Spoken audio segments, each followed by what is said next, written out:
Kaleshwaram project నిర్మాణంలో హరీష్ రావు తిన్నది సరిపోలేదా అని టీఆర్ఎస్ అధినేత్రి కవిత మండిపడ్డారు. ఆయన చేసిన అవినీతి చాలదా అని నిలదీశారు. అనకొండ లాంటి వేళ్లను తెలంగాణ ప్రజలు గమనించాలని పిలుపునిచ్చారు.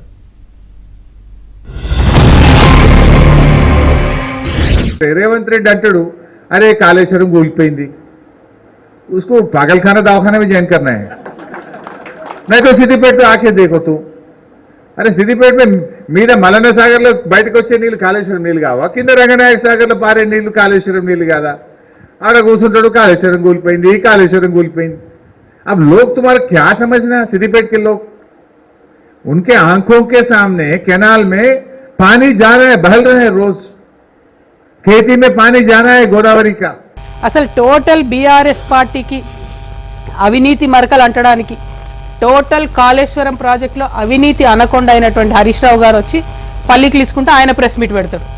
ఇక పాలమూరు ప్రాజెక్టులో అన్యాయం చేసింది ఆ గుంటనక్క, కాళేశ్వరంలో అన్యాయం చేసింది ఆయన.